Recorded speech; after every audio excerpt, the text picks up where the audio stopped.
শ্রী শ্রী ঠাকুর, শ্রী শ্রী মা ও স্বামীজির চরণে আমার ভক্তিপূর্ণ প্রণাম নিবেদন করি।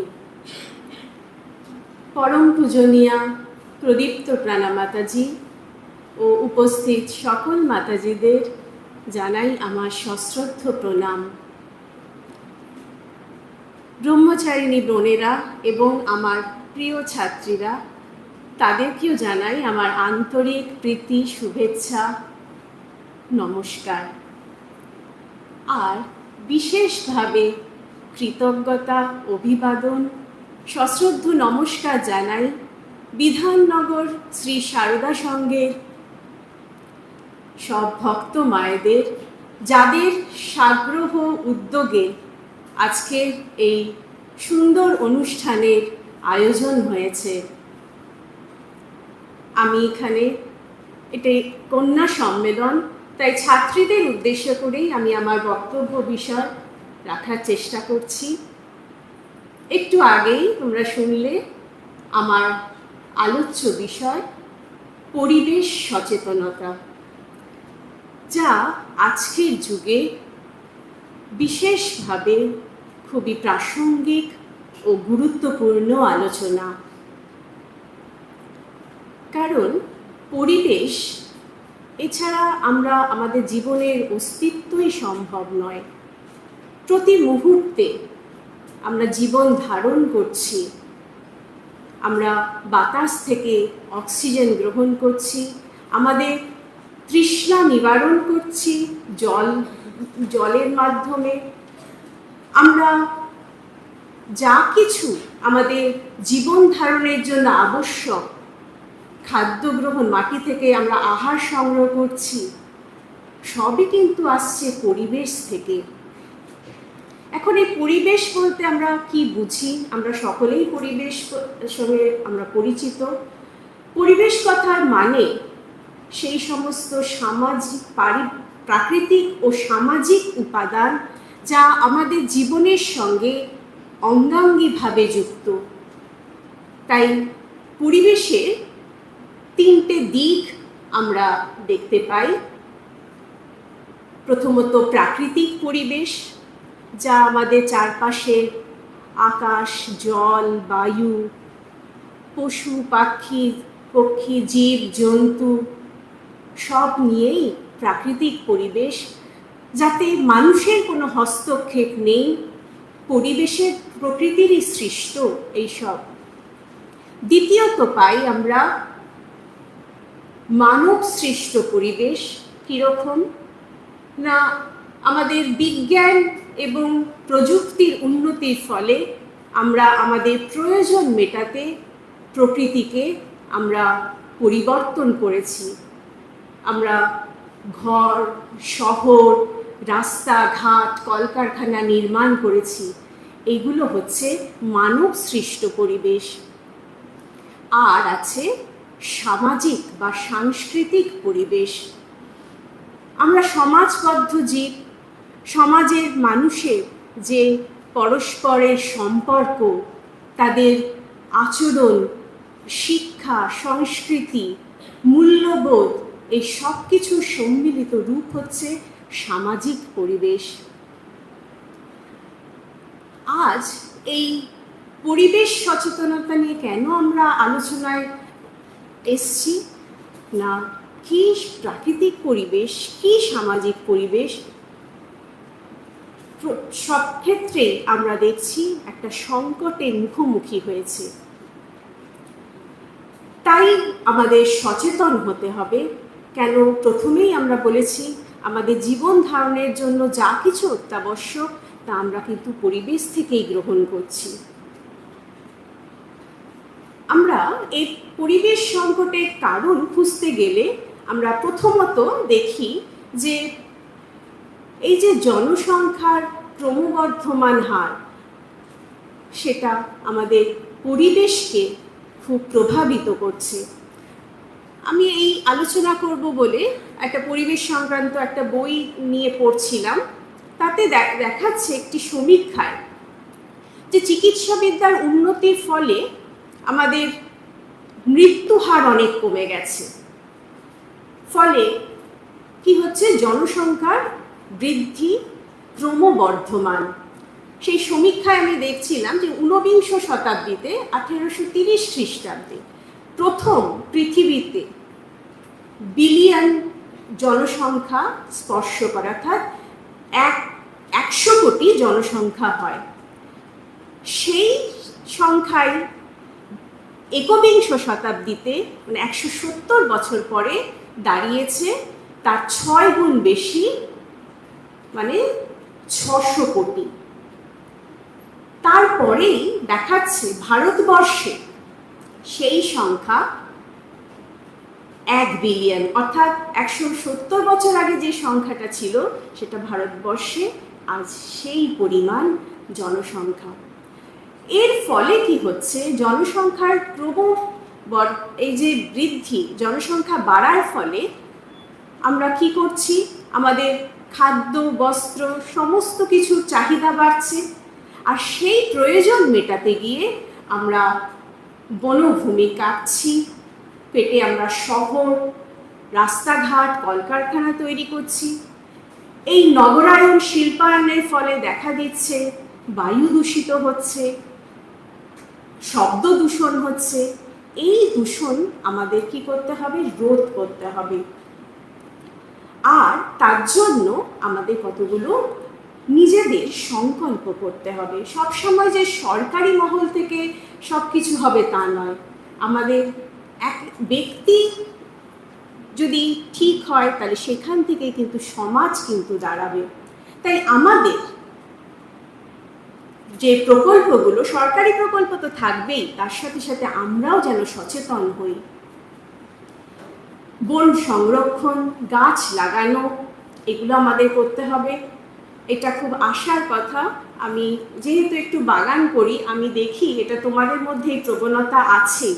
অনেক ডিপার্টমেন্টই টিচার্স ডে কিংবা যে কোনো উপলক্ষে গাছ কিনে গাছ উপহার দেওয়ার একটা প্রবণতা দেখা যায়। এটা খুবই আশার কথা। তাছাড়া আমাদের প্লাস্টিকের ব্যবহার কমাতে হবে। আরেকটা যেটা, আমরা যেন কোনো রকম প্রাকৃতিক শক্তি মানে জল, বৈদ্যুতিক শক্তি এগুলো যেন অপচয় না করি। অনেক সময় আমরা দেখতে পাই যে অযথা কলের জল খোলা আছে, সেটা একটু সচেতনভাবে জলের ব্যবহার করতে হবে। একটা ঘরে 4 জন মেয়ে হয়তো বসেছে, কিন্তু দেখা যাচ্ছে 4টে ফ্যান ঘুরছে, তা নয়। এইগুলো আমাদের সচেতনভাবে আমাদের এইগুলোকে ঠিক করতে হবে। আর যেটা করতে হবে যে জনসংখ্যা নিয়ন্ত্রণের জন্য আমাদের চাই পরিবার পরিকল্পনার অনুসরণ। এখানে অবশ্যই সরকারি হস্তক্ষেপ প্রয়োজন। এই প্রসঙ্গে আমার মনে পড়ছে যে কেন জনসংখ্যাটা কিভাবে আমাদের ক্ষতিগ্রস্ত করছে। এই প্রসঙ্গে আমি একটা মজার ঘটনা বলছি। একবার একটি ট্রেনে একটু গরমকাল, একটু ভিড় আছে, একটা পরিবার উঠেছে, অনেক 3-4টে তার ছেলে মেয়ে নিয়ে। আর সেই ট্রেনেই তারা কোনো রকমে জায়গা করে বসেছে। একজন কাঁদছে, কেউ দুষ্টুমি করছে। ওই কামরাতেই একটি যুবক ছেলে উঠেছে। উঠেই সে সিগারেট ধরিয়েছে। এবার এই যে যার এরকম 3-4টি ছেলে মেয়ে, সে খুব বিরক্তিসূচক শব্দ করছে এবং খুব বিরক্তি প্রকাশ করছে ওই সিগারেট ধরিয়েছেন সেই ছেলেটির প্রতি ইঙ্গিত করে। এবং তাকে যখন চোখাচোখি হয়েছে, তাকে ইঙ্গিত করে দেখাচ্ছেন যে ট্রেনের কামরায় লেখা ছিল, একটা ক্যাপশন ছিল, তোমরা জানো এটা থাকেই, ধূম্রপান নিষেধ। মুখে কিছু কথা না বলে চোখের ইঙ্গিতে এই যে যুবক ছেলেটি যে সিগারেট খাচ্ছিল, তার তো কোনো ভ্রুক্ষেপ হলোই না। তিনি আরেকটা দিকের ক্যাপশন দেখিয়ে সেখানে দেখাচ্ছে যে ছোট পরিবার সুখী পরিবার। এইটা বলছি, আমাদের এই বিষয়ে সচেতন হতে হবে। এ তো গেল আমরা প্রাকৃতিক দূষণের কথা বললাম, কিন্তু সমাজও আজ নানা কারণে দূষিত,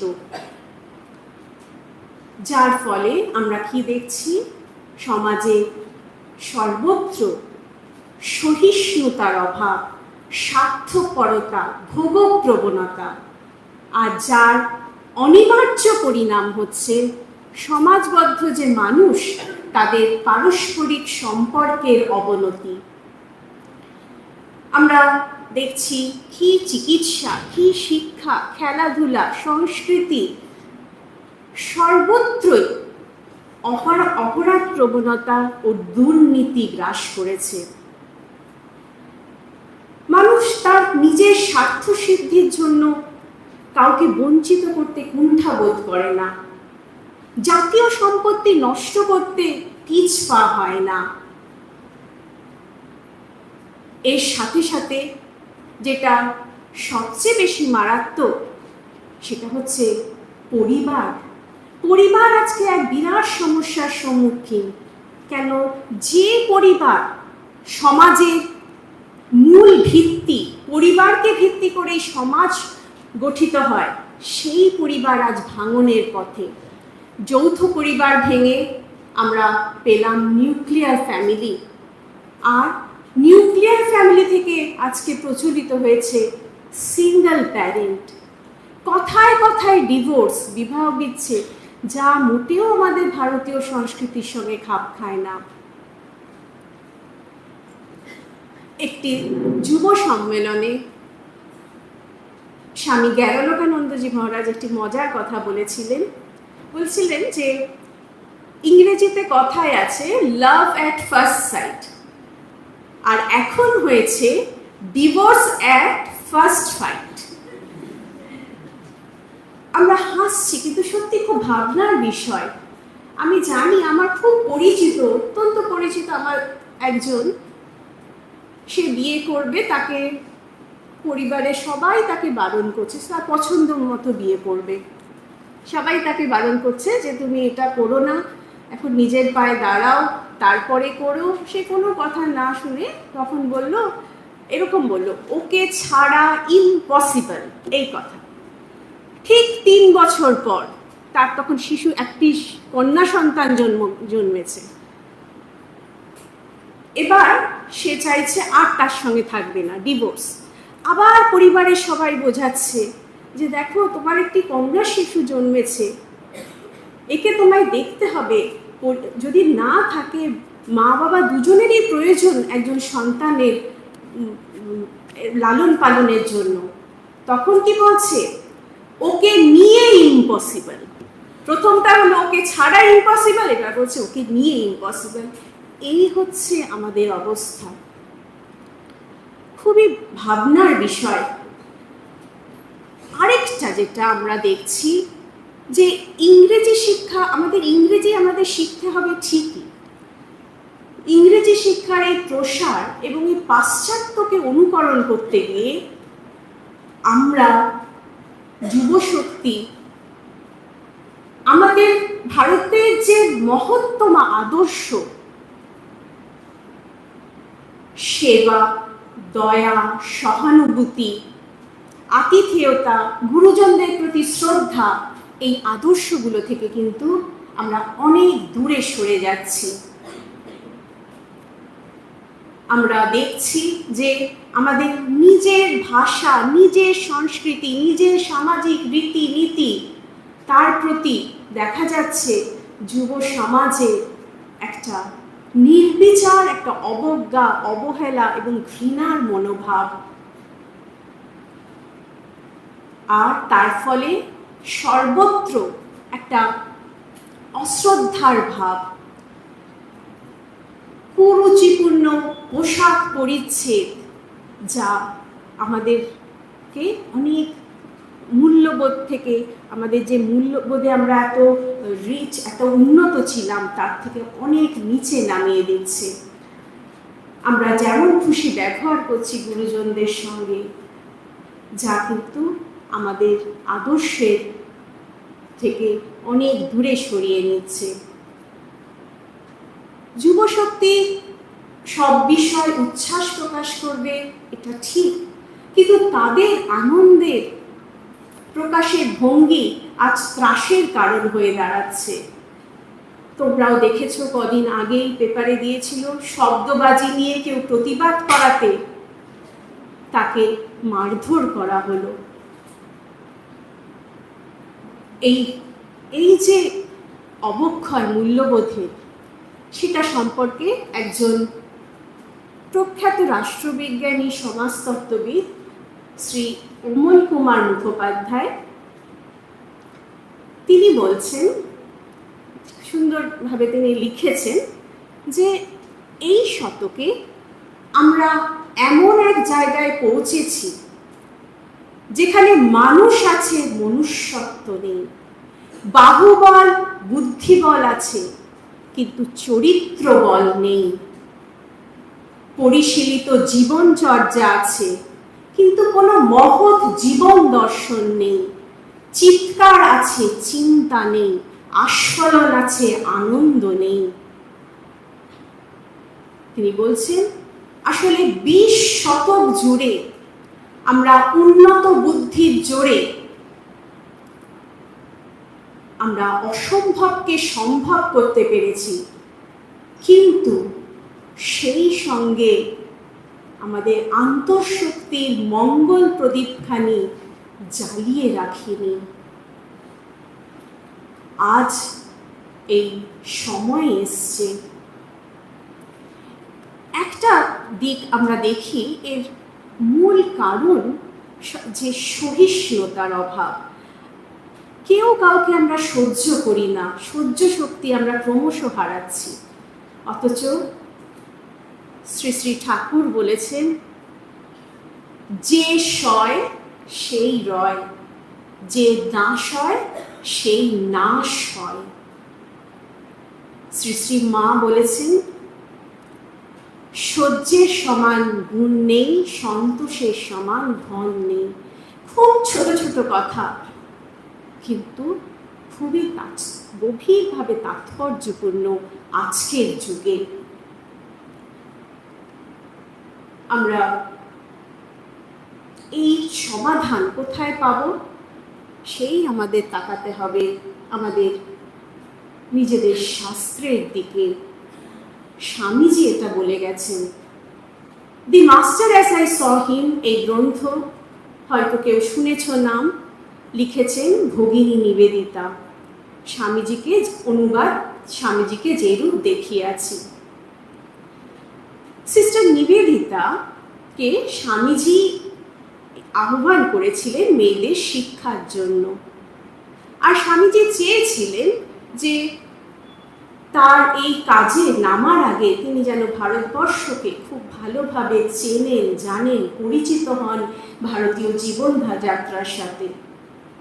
তাই দিনের পর দিন স্বামীজি ভারতের ইতিহাস, মহাকাব্য, নানা বিষয় নিয়ে তার সঙ্গে আলোচনা করেছেন, যাতে প্রত্যক্ষভাবে ভারতকে ভগিনী জানতে পারেন। তার জন্য তার সঙ্গে তাকে তীর্থ ভ্রমণে নিয়ে গেছেন। এরকমই সেই ভাব স্বামীজি দীর্ঘ অনেক সঙ্গ করেছেন সিস্টার, এবং সেই ভাবকে তিনি তার লেখনী, বক্তৃতায় লিপিবদ্ধ করেছেন, যারই একটা আমরা পাচ্ছি, যে the master as I saw him. এরকম আলমোড়ায় গেছেন, হিমালয় ঘুরতে ঘুরতে স্বামীজি একদিন সিস্টারকে বলছেন যে আমার ইচ্ছে আগেকার দিনে যে পঞ্চযজ্ঞে প্রতিটি বাড়িতে পালিত হতো সেটি আবার প্রবর্তন করা। আগেকার দিনে সেই পঞ্চযজ্ঞের যে কনসেপ্টটা এখন বিলুপ্ত হয়েছে। আমি চাই ছেলেবেলা থেকেই প্রত্যেক শিশু এই পঞ্চযজ্ঞের কনসেপ্টের সঙ্গে পরিচিত হোক এবং তার জীবনে প্রয়োগ করুক। সত্যি আমরা একটু আলোচনা করলেই দেখব এই পঞ্চযজ্ঞের এই কনসেপ্টের মধ্যে কিন্তু রয়েছে সামাজিকতা, মানবিকতা আর পরিবেশ চেতনার মূল নিহিত রয়েছে। কি এই পঞ্চযজ্ঞ? আমাদের যাজ্ঞবল্ক্য স্মৃতিতে আছে, মনুস্মৃতিতে রয়েছে। সেইটাই স্বামীজি চাইছেন যে জনগণের মধ্যে হিন্দুদের বাড়িতে বাড়িতে এই প্রথা প্রবর্তন হোক। তিনি বিশদভাবে সিস্টারকে এই বিষয়ে আলোচনা করেছেন। আমরা সেই আলোচনা ওই স্বামীজিকে যে রূপ দেখিয়েছি সেই গ্রন্থের একটি অধ্যায়, কয়েকটি পাতা জুড়ে এই আলোচনা রয়েছে। আমরা সেটা নিয়ে একটু বলার চেষ্টা করছি। পঞ্চযজ্ঞ, যজ্ঞ কথার মানে আমরা সাধারণত জানি যে কিছু যজ্ঞ, হোম, আহুতি প্রদান করা, কিন্তু এখানে যজ্ঞ শব্দটা ব্যাপক অর্থে ব্যবহৃত হচ্ছে। এখানে যজ্ঞ বলতে যা কিছু কল্যাণকর তাই হচ্ছে যজ্ঞ। আমরা এই যে ছোট থেকে তোমরা ভেবে দেখো বড় হচ্ছি এবং আরো পরবর্তী প্রতি মুহূর্তে আমরা কিন্তু অপরের কাছে ঋণী। প্রথম আমরা পিতামাতার কাছে ঋণী, তারা আমাদের লালন পালন করছে। আমরা বিদ্যালয়ে আচার্য শিক্ষকের কাছে ঋণী, তারা আমাদের জ্ঞানের আলো দিচ্ছেন।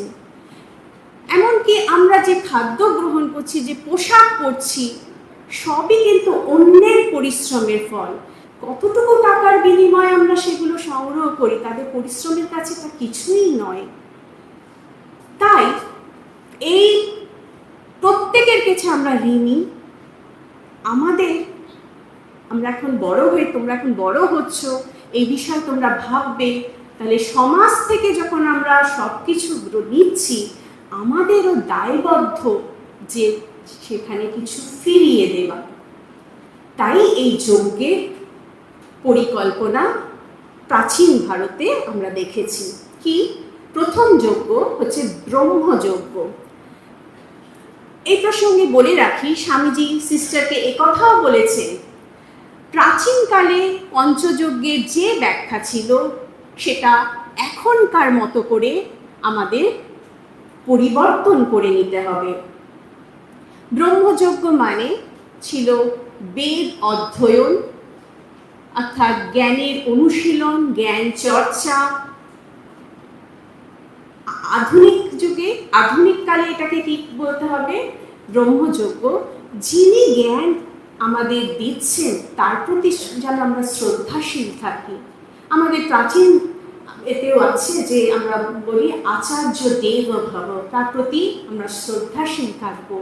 আমরা সঠিকভাবে জ্ঞান আহরণ করব এবং চেষ্টা করব সেই জ্ঞান আমাদের পরবর্তী প্রজন্মকেও সঞ্চারিত করতে।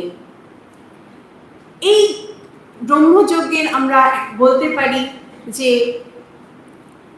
আমাদের পূজনীয় বেদুগোপালজি বলছিলেন স্বনির্ভরতা প্রসঙ্গে, যে আমরা স্বনির্ভর হয়ে চেষ্টা করব অন্যকেও সেই শিক্ষা দিতে। এই যে অন্যকেও আমরা যদি শিক্ষা দান করি, সেটাও কিন্তু আধুনিক ব্রহ্মযজ্ঞেরই সামিল হবে। দ্বিতীয়, দেবযজ্ঞ। প্রাচীন ব্যাখ্যা অনুযায়ী দেবযজ্ঞ সেই সময় আমাদের যে পঞ্চ মহাভূত ক্ষিতি, তেজ, মরুদ, বোম, পরিবেশের যে প্রধান উপাদান, সেগুলোকে দেবতা রূপে পুজো করা হতো, সম্মান দেওয়া হতো। তোমরা এই অনুষ্ঠানের সূচনাতেই যে বৈদিক মন্ত্রের উচ্চারণ শুনেছ, সেখানে তোমরা শুনেছ ওম সন্নো মিত্রা সংবর্ণঃ, সেখানে পেয়েছো নমস্তে বায়ু তমেব প্রত্যক্ষং ব্রহ্মাসি, মানে হে বায়ু তুমি প্রত্যক্ষ দেবতা, তোমাকে নমস্কার করি। জল তুমি প্রত্যক্ষ দেবতা, তোমাকে নমস্কার করি। তখন এই সব বায়ু, অগ্নি, সূর্য এদেরকে দেবতা বলে সম্মান জানানো হতো। আজকের দিনে আমাদের কি করতে হবে? আমাদের ভাবতে হবে আমরা যেন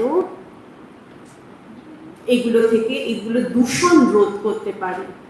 বায়ু দূষণ, জল দূষণ, এগুলো যদি আমরা রোধ করি তবেই কিন্তু সেটা আধুনিক ব্যাখ্যা অনুযায়ী দেবযজ্ঞের সামিল হবে। তৃতীয় যজ্ঞ বলা হচ্ছে পিতৃযজ্ঞ। পিতৃযজ্ঞের প্রাচীন ব্যাখ্যা ছিল পিতৃপুরুষদের প্রতি শ্রদ্ধা, তর্পণাদি করা।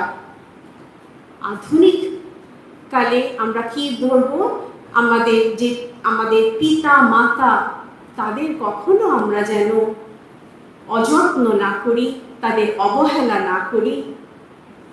সেটাই হবে বর্তমানকালে পিতৃযজ্ঞের সামিল।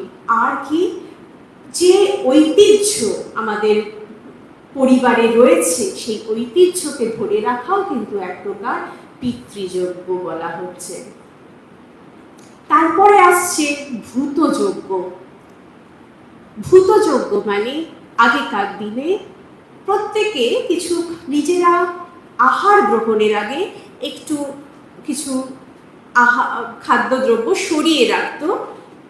কেউ পশু, কেউ কোনো পাখিকে তারা সেটা নিবেদন করত। আজও সেটা যেন আমরা করি। আমরা পাখির গরমকালে আমরা যদি একটু জল রাখি, পাখিরা সেই জল গ্রহণ করবে। পশু পক্ষীর প্রতি আমাদের যেন ভালোবাসা থাকে, এইটা যদি আমরা তাদের এই যে এত আমরা নানা রকম পশু নির্যাতনের কথা শুনি, সেটা যেন রোধ করা যায়। এগুলো সব হচ্ছে ভূতযজ্ঞের একটা বিষয়। সর্বশেষ নৃযজ্ঞ। নৃযজ্ঞ মানে নরযজ্ঞ, মানুষের সেবা। মানুষের সেবা তার মানে প্রাচীনকালেও ছিল, কিন্তু তোমরা জানো, তোমরা স্বামীজির কলেজে পড়ছো, স্বামীজি একে একটি নতুন প্রকরণ দিলেন। ঠাকুরই অবশ্য বলে গেছেন, তোমরা সেটা সবাই জানো, শিবজ্ঞানে জীব সেবা। এই সেবা যদি আমরা করতে পারি তাহলে সেটাই হবে আমাদের নৃযজ্ঞের সামিল। এই স্বামীজি বারবার বলছেন, সিস্টার বলছেন যে এই কথাটা যেন তার মন থেকে মুছে যাচ্ছে না। তিনি আবার বারে বারে বলছেন এই পঞ্চযজ্ঞকে আমাদের ভারতীয় জীবনধারায় আবার ফিরিয়ে আনতে হবে। আমরা একটা কথা দিয়ে শেষ করব, যে যেন আজকের এই যে আলোচনা আমরা এর আগেও তোমরা দুটো সুন্দর বক্তৃতা শুনেছ, এই আলোচনা থেকে আমরা যেন কিছু নিজেরা জীবনে পালন করতে পারি। পরিবেশ সচেতনতা মানে পরিবেশ দিবসে আমরা একটা গাছ লাগিয়ে দিলাম তাই নয়, প্রতিদিনের জীবনে আমাদের প্রতিটি জিনিসের ওপর প্রত্যেকের প্রতি আমরা যেন শ্রদ্ধা নিবেদন করতে পারি, এই সংকল্প নিয়ে যেন আমরা যাই।